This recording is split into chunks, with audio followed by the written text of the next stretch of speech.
Hello and welcome back to the Scenario 7 podcast. My name is Sam, and today I'm joined by the returning Josh Baker. Josh, how you doing, mate?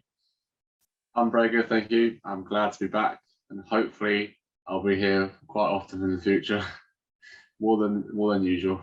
Yeah, no, that would be great if you are, but it's good to have you for this episode. And today we're going to be previewing the British Grand Prix, going through our thoughts on the track, looking at last year's before giving our predictions. But first, we normally start with, have I got F1 news for you? But this week, there is only one story to talk about. On Monday of this week, Brazilian media revealed comments made by three-time world champion Nelson Piquet Sr. about Lewis Hamilton after last year's British Grand Prix, where he used racial slurs to describe Hamilton. Hamilton responded by saying, "It's more than language. These archaic mindsets need to change and have no place in our sport. I've been surrounded by these attitudes and targeted my whole life. There has been plenty of time to learn. Time has come for action." Piquet then released a statement saying, what I said was ill thought out and I make no defense for it. Before then, in the rest of the statement, trying to make a defense for it. So I'm not going to read out the rest of the statement. He's a disgrace. F1 have since banned Nelson Piquet from the paddock. Josh, this is big news over the last few days, not only in sport, but in news in general. What are your thoughts on these events? It's just stupid, really. Just didn't really think what he was saying. But I didn't know that F1 banned him from the paddock. So that's actually really good news to hear, because you don't want someone like that within the sport, especially the past few years, what they've done to try and counteract all this racism that's going on in not just the sport but the world, and the amount of work that Lewis does, like, again, not just within F1 but within the whole world. It's just silly just to see this one silly comment from Nelson Piquet. I don't know exactly what he said, but obviously I know that whatever he said was racist towards Lewis, and it's just not necessary in any shape or form. If you don't like the guy as a driver or as a person, you can just say that. There's no need to make it worse by being racist by what colour of skin he is. So I don't understand it. No, I don't think everyone does or will. But he's done it now. He's making up for it by being banned from the paddock and all the other stuff going on social media. So silly from him, but I'm glad there is some sort of positive coming out after it, with the response from all the drivers, all the teams. Maybe not Red Bull, but most of the teams have said something, released a statement as well. So it does show that there is some progress within the sport. Yeah, I mean, when this came out, it did make me very angry. It is a complete and utter disgrace, but it is good to see the F1 community rallying around Lewis. You did mention there that Red Bull did not make a statement, and a lot of people are drawing links because Max Verstappen's girlfriend is Kelly Piquet, the daughter of Nelson Piquet Sr. However, today, Max Verstappen did condemn the words used by Nelson Piquet, which is a good sign. There will always be a debate for who the greatest driver in F1 history is, but in terms of an ambassador for the sport, nobody even comes close to Lewis.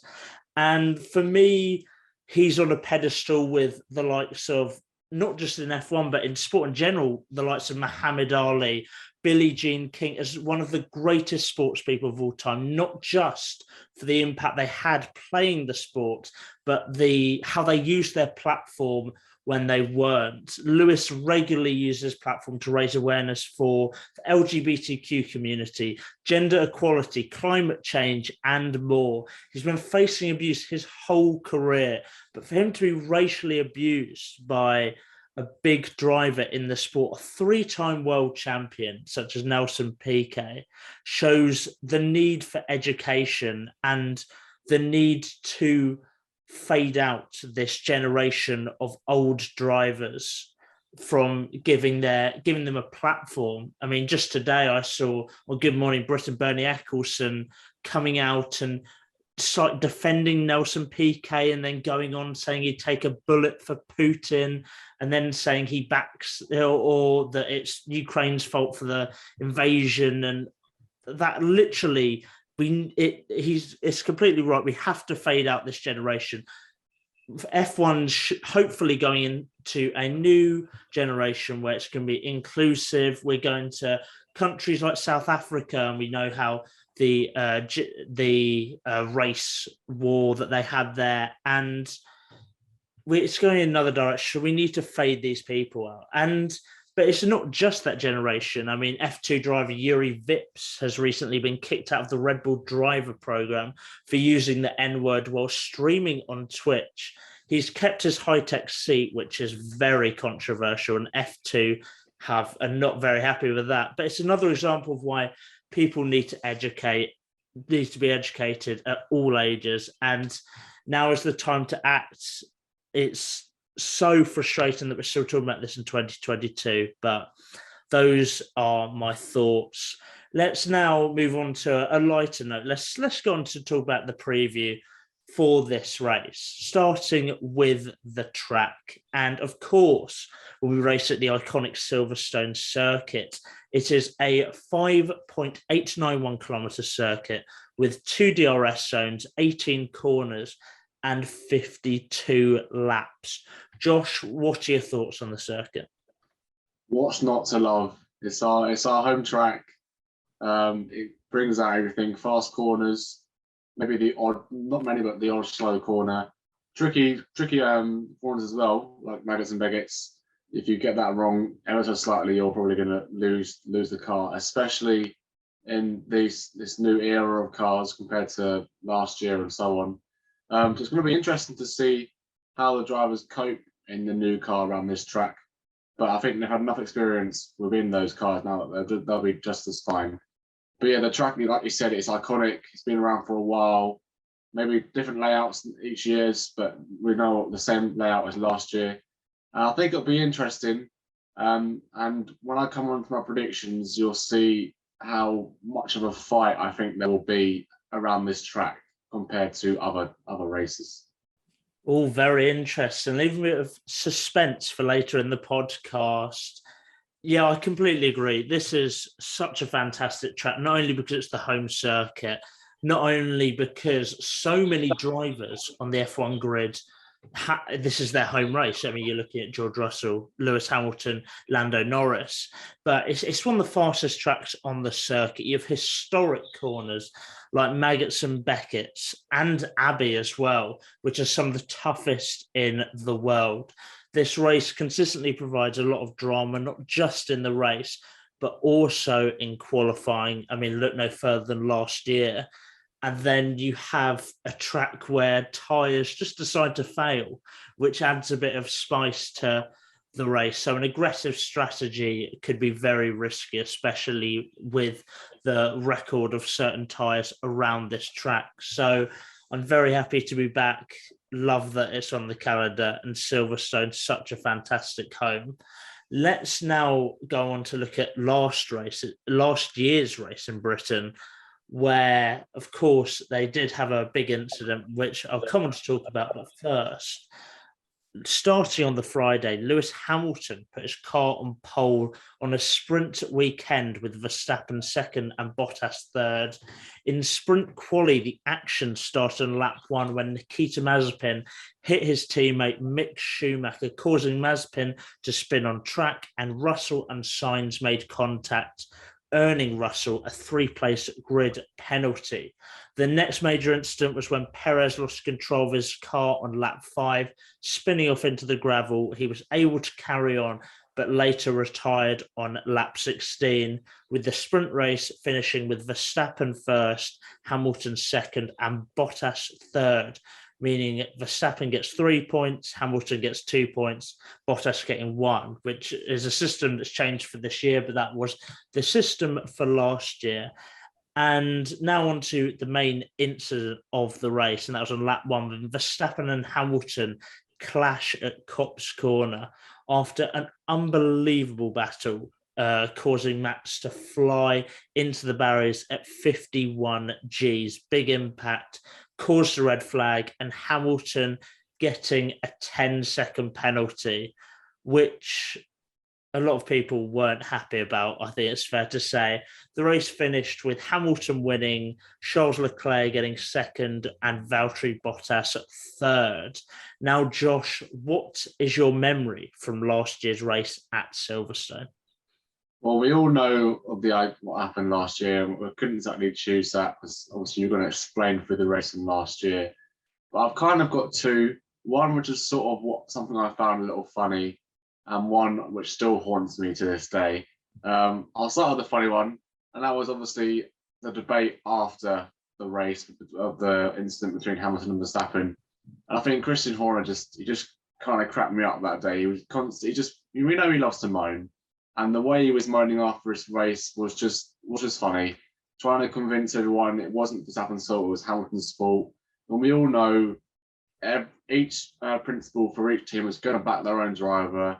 And of course, they're going to try and persuade other people. But the way in which he went about it for me was just quite funny personally. And I still remember some of the stuff he says. But yeah, that's probably one of the memories outside of the actual race. But when it came to the race, and something that still haunts me from last race was the fact that McLaren did a 6+ second pit stop for Lando, which meant he couldn't fight for the podium, because when he went in, I think he was in the top 3. He had a decent gap to Bottas, and then they messed up the pit stop, which meant he couldn't fight back with Bottas for a home podium.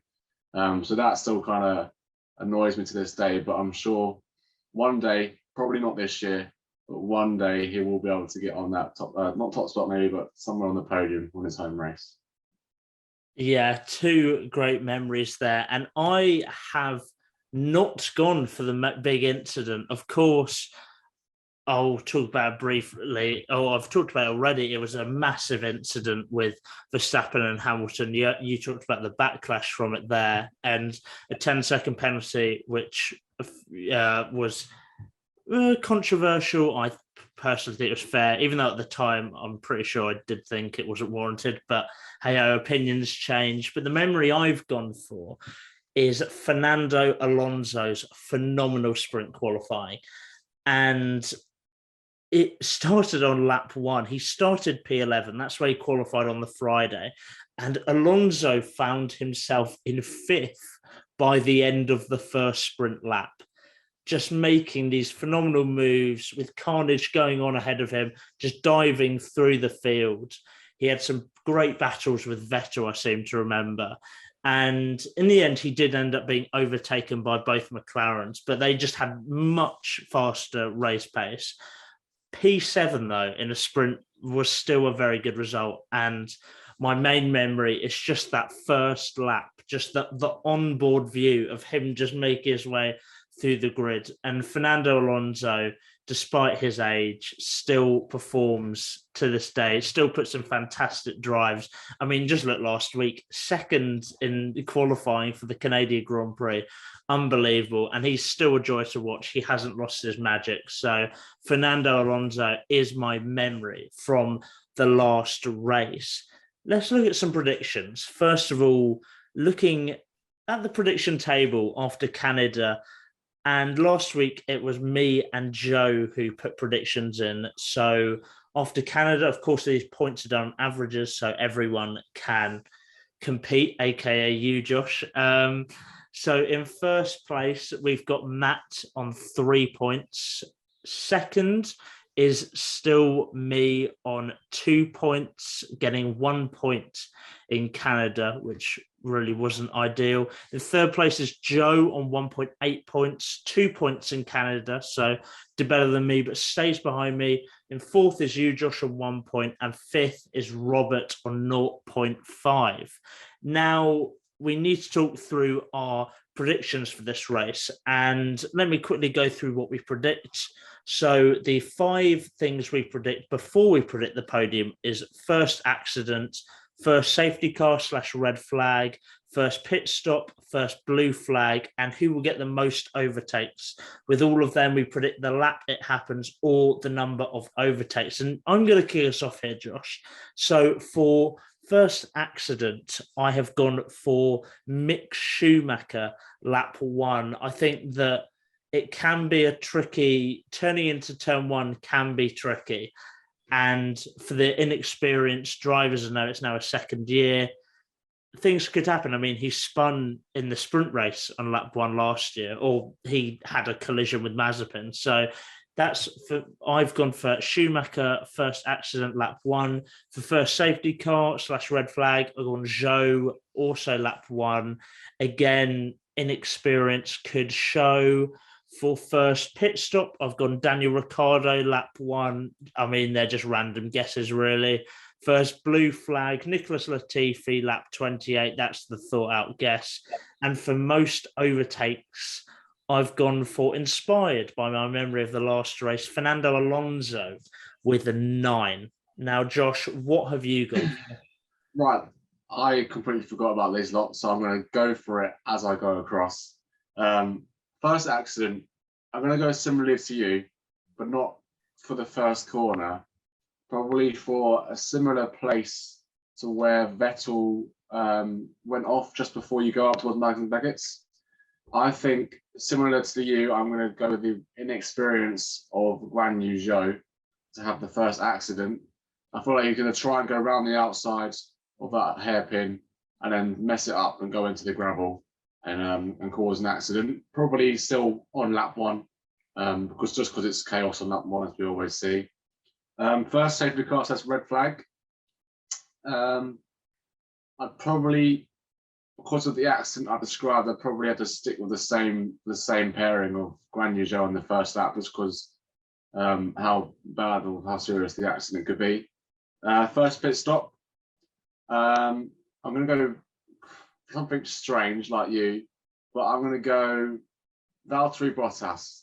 He on lap 1 again. I think there's going to be so much chaos. He might lose some wing and not have to come in on the first lap to get some replace his wing. First blue flag, Nicholas Latifi. He just tends to be last in the field anyway. So I've gone with him. Just say what lap for that one as well. Or did you say?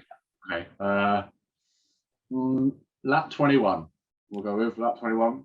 And then most overtakes. I think I'll go for George Russell. And I think he'll get 7. I like it. Going for the hometown hero. Now let's move on to the podium. And I'm going to kick us off again with this one.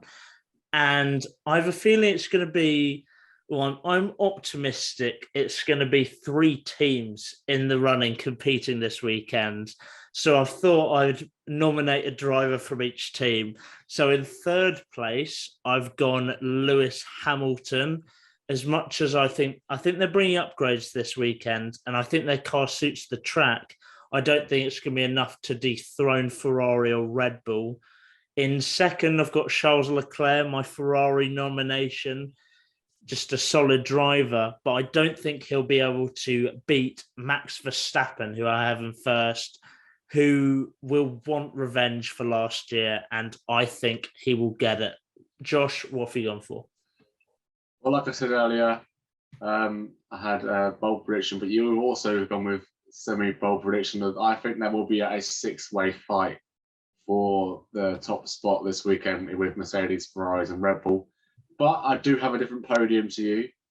Same 3 drivers, but just a different order. So in third place, instead of yours, Hamilton, I have gone with Charles Leclerc in third place. I don't know, just because I think, like you said, the other 2 I've got up front, I think one wants revenge and one it's his home race. So a little bit extra to go for. But second place, I've gone for Hamilton.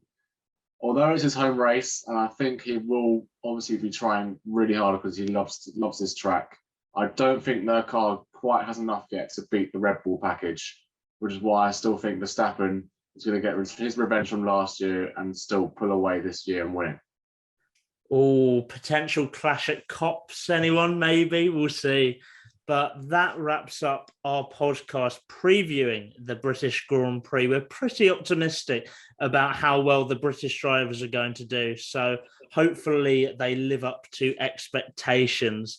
Remember to like and subscribe. Comment your predictions down below.